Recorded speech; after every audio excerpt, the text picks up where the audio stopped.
I want to tell you a small story from when I was 22. I was pregnant with my daughter, living in Morocco, and I was about to become a mom for the first time.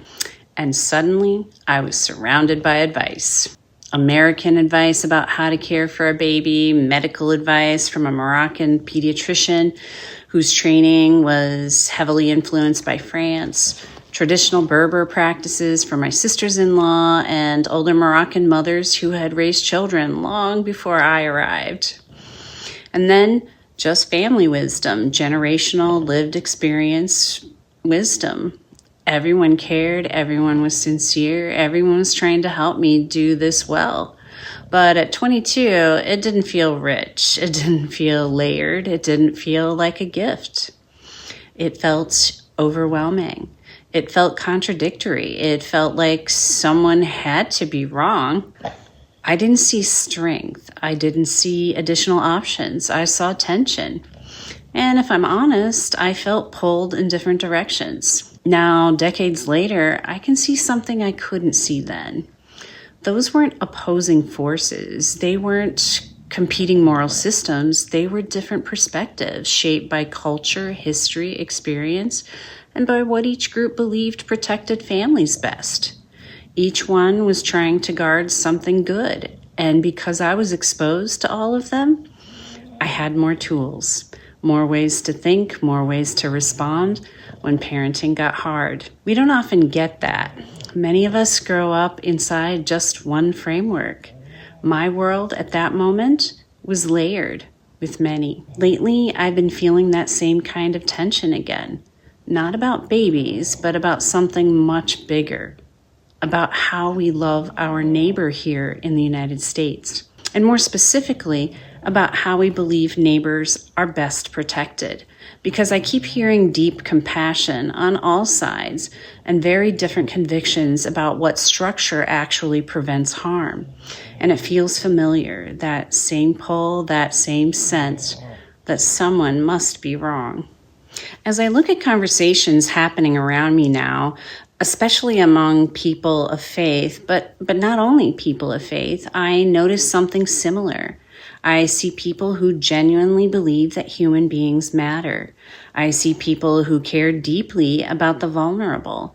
I see people who want families protected, dignity preserved, and suffering reduced.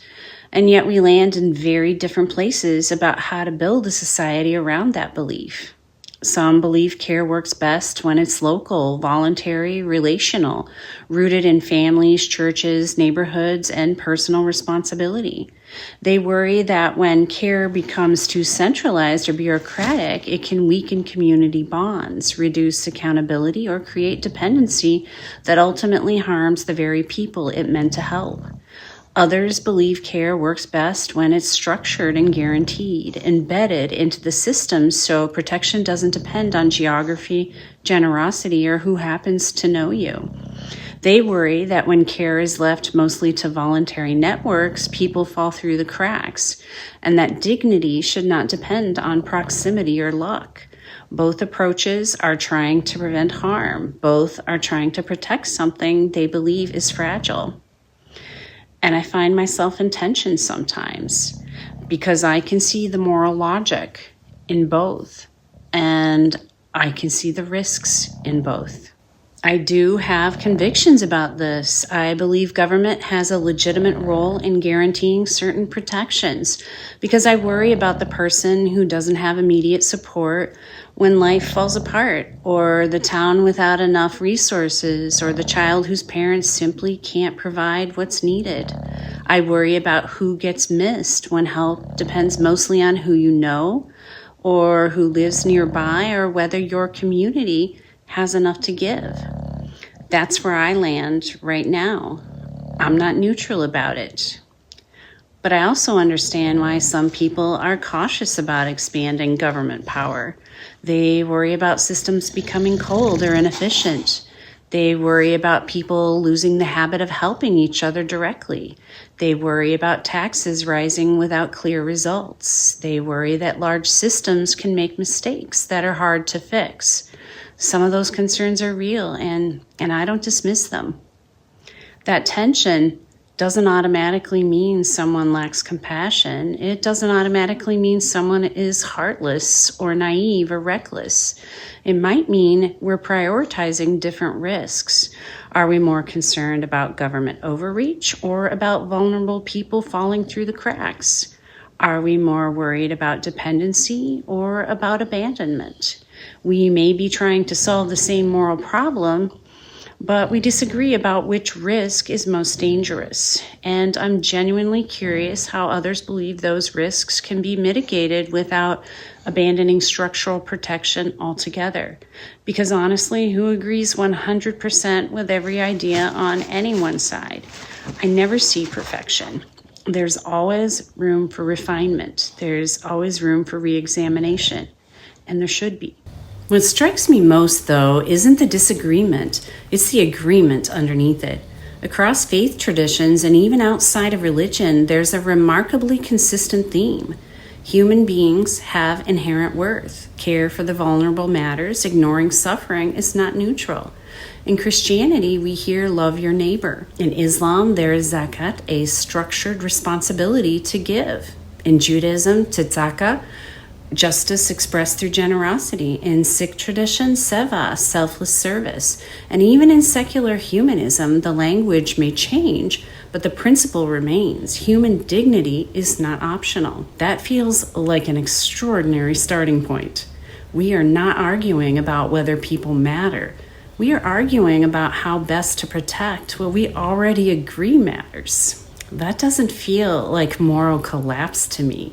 It feels like a structural disagreement layered over a shared moral instinct.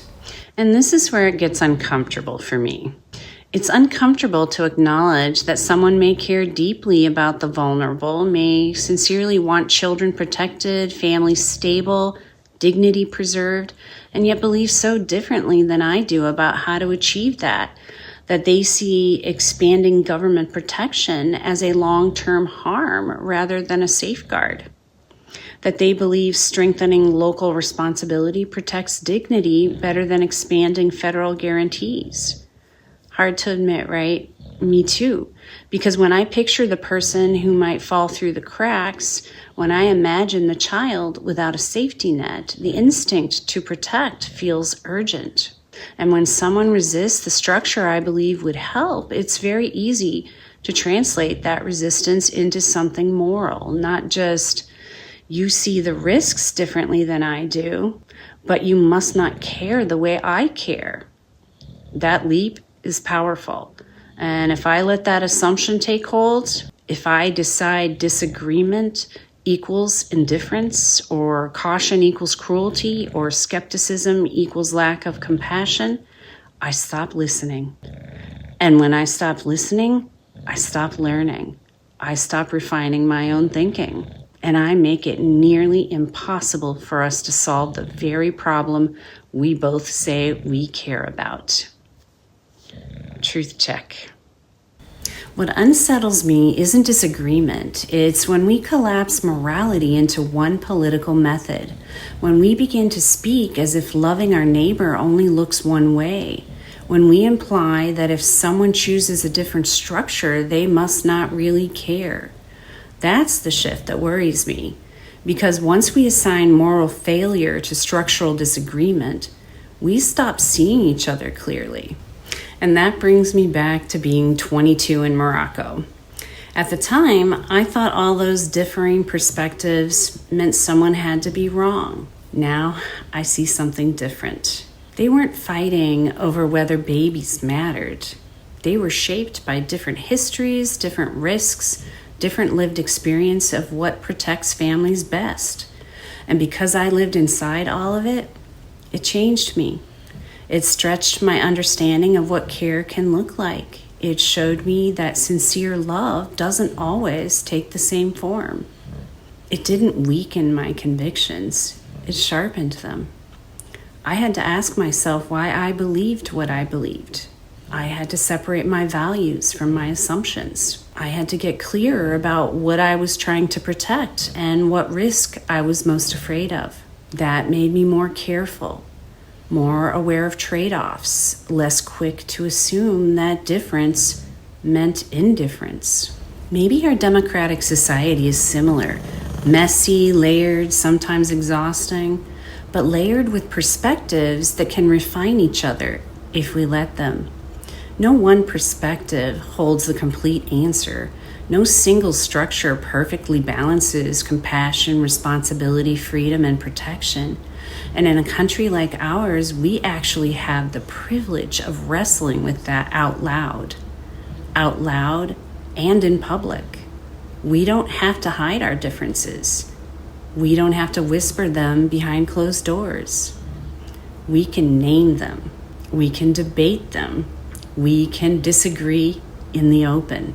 And that is not something to take lightly. There were places in my life where speaking freely required calculation, where protecting your family sometimes meant choosing silence. So the ability to wrestle with ideas publicly without fearing for your safety is not small, it's extraordinary. So through my window, I don't see opposing forces. I see people trying to protect something they value. I see people prioritizing different risks. Some are trying to prevent dependency. Some are trying to prevent neglect. Some are trying to protect freedom. Some are trying to protect stability. Some are trying to prevent government overreach. Some are trying to prevent people from falling through the cracks. I see people shaped by different histories, and I see a country built on the freedom to wrestle with those differences out loud. That feels less like weakness to me and more like strength and opportunity. So maybe the question isn't who's right. Maybe the question is what shaped your philosophy of how we love our neighbor? And what risk are you most trying to prevent? Because when we can name the risk we're trying to avoid, we stop assuming the worst about each other. We start understanding the logic underneath the difference. And clarity, not uniformity, is what allows a free society to remain both strong and humane. Not because we agree on everything, but because we refuse to confuse structural disagreement with moral failure. That distinction matters, and holding it carefully might be one of the most important disciplines of our time. If this resonated with you, I'd really love to hear what shaped your philosophy of how we love our neighbor. And when you think about government, community, or responsibility, what risk are you most trying to prevent? You don't have to convince anyone here. Just name it. Because when we understand the risks someone is trying to avoid, we often understand them better. This channel isn't about forcing agreement or flattening differences. It's about slowing down long enough to really listen, to understand the values underneath someone's position, and to approach disagreement with reflection instead of reaction. Different views are welcome here. Disrespect is not.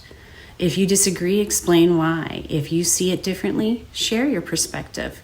Here, our differences are starting points for deeper understanding, not weapons. And if you'd like a little extra help shaping your reply, I've linked my 3 Ps in Action comment edition in the description. It's the same process I use myself to pause, pinpoint truth, and proceed with purposeful forethought. And if you're curious about the moral traditions I briefly referenced earlier, I've included a few simple starting points in the description. If you find these reflections valuable, hitting the thumbs up, sharing this with someone thoughtful in your life, or subscribing helps bring more people into the conversation.